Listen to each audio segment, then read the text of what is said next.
people say these are uncertain times, but I say this to everyone. If anybody knows what's going to happen tomorrow, let me know, and you're certain of it, because I can make billions of dollars. I'll give mine to charity, you keep it for yourself. But I haven't met one person that can guarantee me exactly what's going to happen tomorrow. So what do?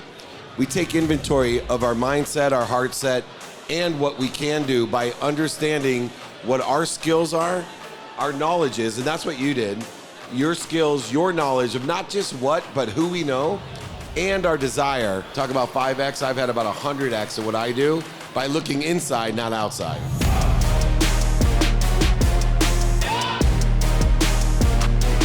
So here's the deal. I'm interested. So we're gonna do 60-second intros, and look, everybody at this table understands that this is gonna live much further than this moment, especially because this guy's in charge of producing the content. Nice. So here's where we go. We're gonna do 60-second intros so people know what's going on, and then we're gonna just mix it up a little bit. So first, Darren, you're up. I'm gonna buzz you out if you take too long. Thought I was gonna draw comic books. Couldn't get a job right out of high school, so I started directing music videos. All my friends were in bands. I knew artists. They were weird people, and I loved them. And I've been directing music videos for 30 years now, which led into a creative agency and feature films, commercials, all that good stuff. I'm still trying to figure it out. Yeah, he says feature films, and he says music videos. People like Blink-182, Kid Rock, Zach Brown Band, Colby Callier, Jason Mraz. Yes. Need I go on? He's not playing. All right, good. You didn't even take all your time. No, I'm Smart. good, yeah. Keep it He's short. smart, right? Always leave him I one more. wanted to save time because I want to see if I can get David's overlap agreement. Because that's the most important. I got a fan in the Does house. anyone know what the overlap It's agreement infamous. is? Got it. Meltzer here. Vegas. Because I want the overlap agreement. You got an on-the-lap agreement in Vegas, too. I was going to say if I could get it from you, I'd give you 1% of every overlap agreement I used. That's Right on. amazing. Deal. He didn't even ask for it. Moving around the table, my good friend Damon Lester. Damon, you're here because you get to see things from a broad perspective with your work with NAMAD.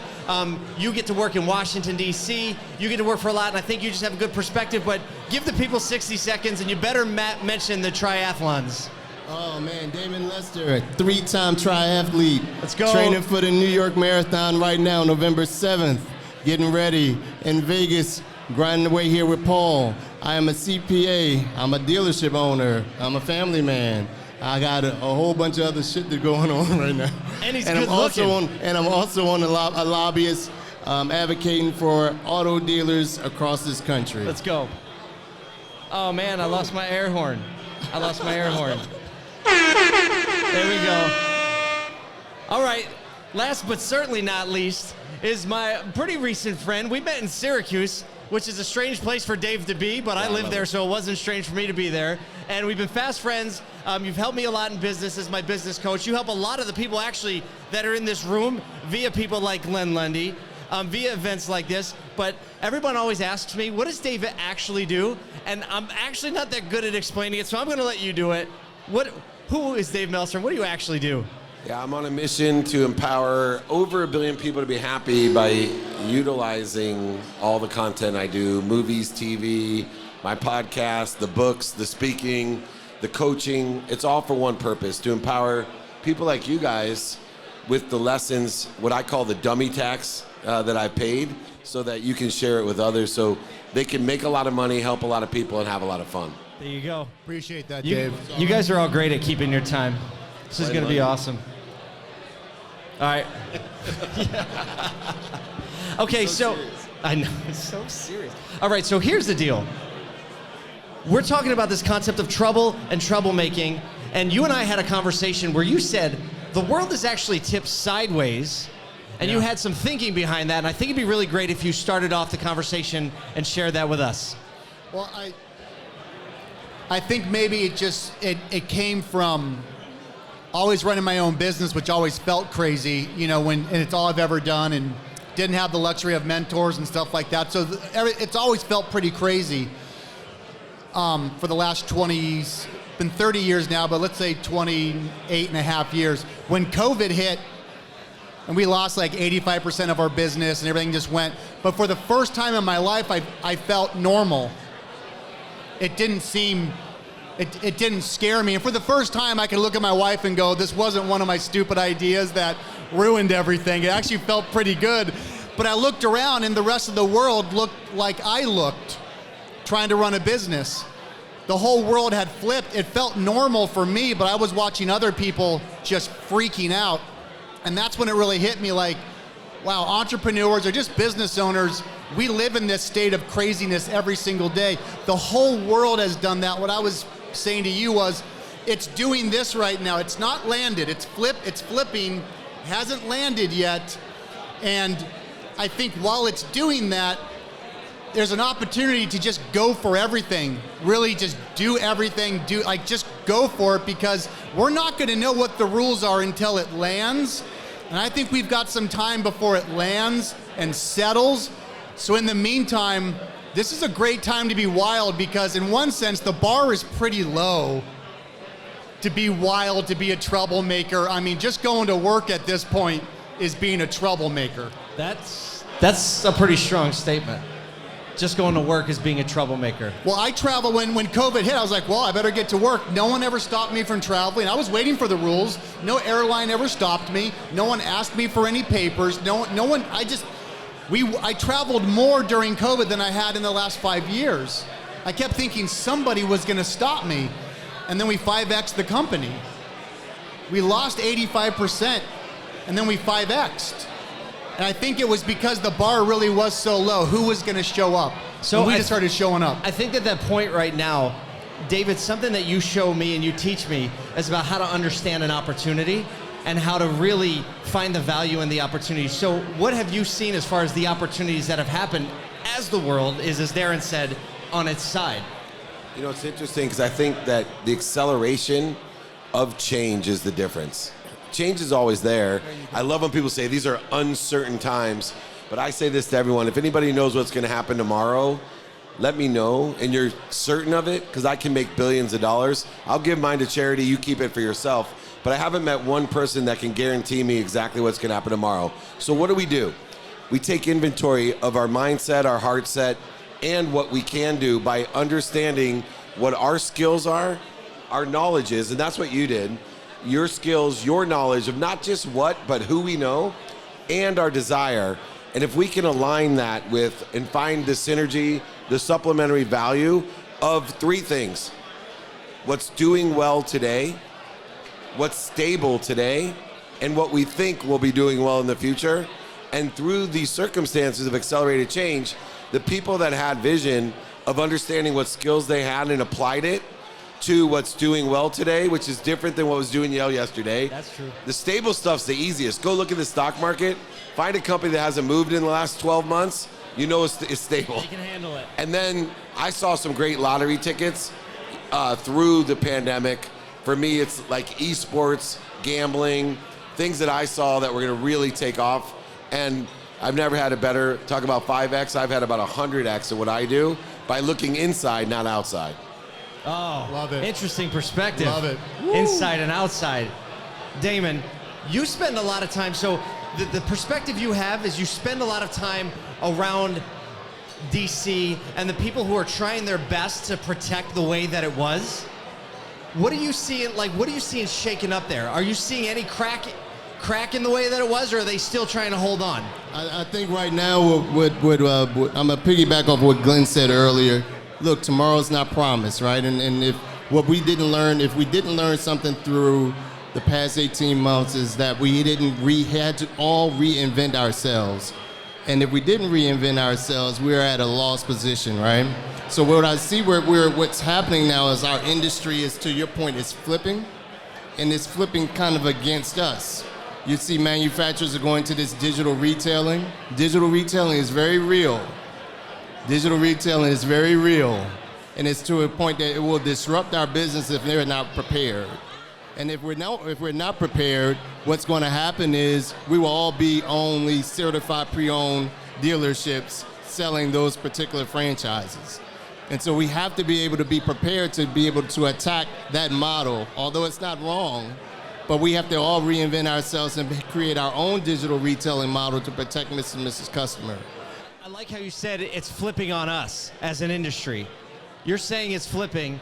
You're saying you have to be looking for opportunity on the inside because nothing's certain tomorrow. And you're saying if we don't watch it, this industry in particular, it's going to fall. We're going to be holding on, and it's going to come on to us. I just met Scott Risley. Yep. Scott, right? And we were talking. Yeah, He came over, Mohawk said- Honda. He's like, hey, man, I'm a fan of your work. And we started talking. I mean, he's doing what I tell everybody to do just when people say, hey, what should we do? Hire 3 people and become your own digital marketing agency. They are doing it. He's showing me the commercials they're making, and not just the fun stuff that they're doing. They're doing their own car driving shots, car commercials.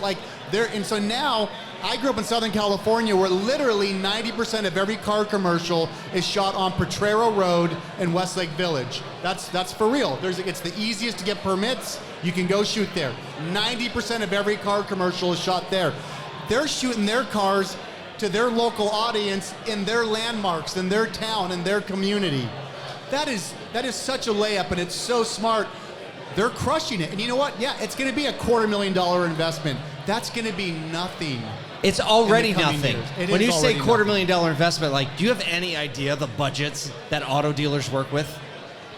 Right, but it's a category they've never had before, and having people step into a new category of spending money, historically for me, has been one of the hardest things for people to do. Of course, because it's not certain.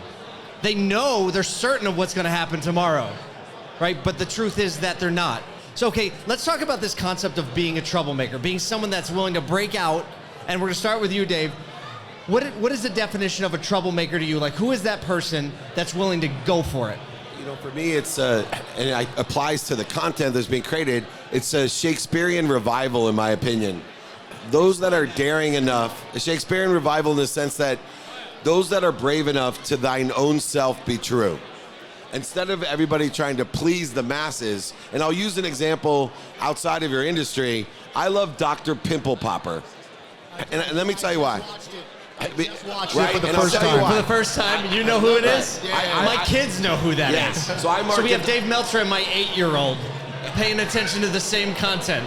Yeah, and the reason I pay attention is because that's the future. Dr. Pimple Popper, most people on earth hate watching pimples being popped, but she doesn't care. She's true to what she does because she knows her reach, her community now can reach the whole world. So she has more subscribers. I market the Professional Hall of Fame, Pro Football Hall of Fame. More subscribers than every Hall of Famer combined. Dr. Pimple Of the Popper. Dr. Pimple Popper, of the most popular sport in America, the biggest heroes of our most popular sport. Why? Because to thine own self be true.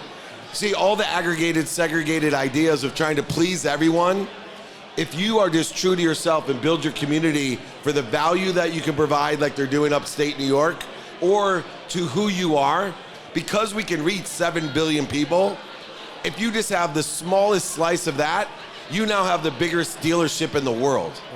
And that's why the digital retail side is so important, because you can reach 7 billion people. Well, so here's a really interesting concept, because you just said that. Damon has been serving the auto industry as the president of National Association of Minority Auto Dealers. Damon just became a dealer himself. He was like, you know what? I want to become a dealer.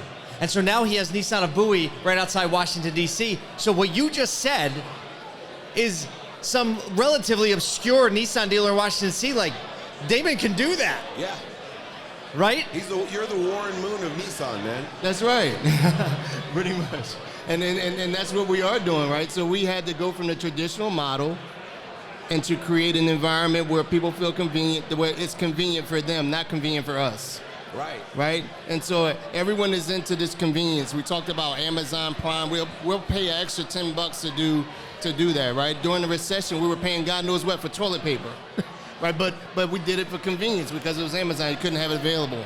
And so what we're doing is trying to create an environment of convenience for the customer to make sure that they can purchase a vehicle online, whatever form of fashion they feel comfortable with it, but at the same time still do the traditional way of car business. But you know what else? Content that you make can be popular in Idaho. Right. Right? Dr. Pimple Popper has no boundaries. Right? I mean, there's an opportunity for you. You get those two things right, because you can just make great content, but if you don't deliver on what you're actually saying, then it doesn't matter, right? You just disappoint everybody. You had an amazing thought on what it is to be a troublemaker, and boundaries, and no trespassing. Yes. And so, yeah, Darren is probably, I don't know, have you ever been arrested? Yeah. My family has a long history of many times arrested, never convicted. Very good. That's the best way to be. I think it's very That's very pretty important to get that certifiable in there. troublemaker right there. Well, but here's the thing. I remember when it was illegal to skateboard. I mean, it's just kind of funny to think. Define illegal to skateboard. Well, right, you would get busted. I mean, that's why they had stickers. Skateboarding is not a crime. I mean, it was a real thing. As a filmmaker, people told me I had to go and get permits. I had a 35 millimeter camera, and they said I was not allowed to film. I grew up going to concerts where it was illegal to record the band. Right? I mean, remember that. You could stretch that out to you couldn't be your own limo service, or you couldn't be your own car service, and now, right, Uber, you couldn't be your own hotel. That was against the law, and it was heavily regulated by the government and the mob. I mean, these are, and overnight they're gone, and now we bring our cameras in. You can't, it's technically, I'm breaking some law being here with all my cameras, having not cleared it with somebody here in Vegas, right? And so, I like the micro ways where you realize you can be a troublemaker and break the rules. I'll give you one right now, maybe this ruins it, but there's no copyright laws on LinkedIn right now in regards to music. You can do any campaign you want to any music you want on LinkedIn and no one is shutting it down. You'll get shut down on Facebook, you'll get shut down on Instagram. It's still the Wild West on LinkedIn. You want to do a bunch of car commercials for your dealership set to the Beatles or the Rolling Stones, no one is shutting you down. Now, will it get shut down at some point? Sure. Is it kind of scary to think, well, I can't use the Rolling Stones because I think I like living right there. I think that's really exciting, those sorts of things, because guess what? If you switch all of your accounts on TikTok and Instagram as a business, stop being a business account, but just be a personal account. Now you can put Metallica onto your commercial, and now you can do whatever you want. Once you're a business account, you get no access to all that music. It's just sitting there. So I like finding those things, and what it really is saying, are we allowed to do this? To me, that's the no trespassing sign. If I don't see the no trespassing sign, I'm going. Right, and you say that sometimes it's perceived. Yes. Right? It's a perceived sign. It's not an actual sign. We had a conversation recently about what's a regulation and what's an enforceable regulation, right? And these exist everywhere. They exist everywhere. And so it's not only the no trespassing sign that you've seen, but it's like what somebody else says, like, oh, you shouldn't do that, right? And that builds up. I mean, how much does that mess with your mentality when someone else says, oh, I don't think you should do that? I live by a same open-minded philosophy of asking for forgiveness, not permission. Yeah. Right? I mean, it comes from my law school background, but you're a lot better off asking for forgiveness, at least the first round. Right. You know, understanding liability in itself, and then the reverse is true, that we have to look at enforceability and the expense of enforceability. So if you're looking at your timing and risk tolerance in a business context, it's quite easy to assess the enforceability of certain regulations as well as the enforceability of something else and what risk is at hand. If you immediately could have a huge fine, be put in jail, you may not want to do it. But if you're going to get a warning saying, hey, next time you do it, we may do this, ask for forgiveness. And I think that your intention, it actually plays out well, because when you have good intentions and when your intentions are to help people and serve people, asking forgiveness makes a lot more sense. When you can say, like, but look, good came of this. It puts you in a different position. Gentlemen, thank you so much. We're going to bring you all back up. Let's hear it for these gentlemen that came up. Woo!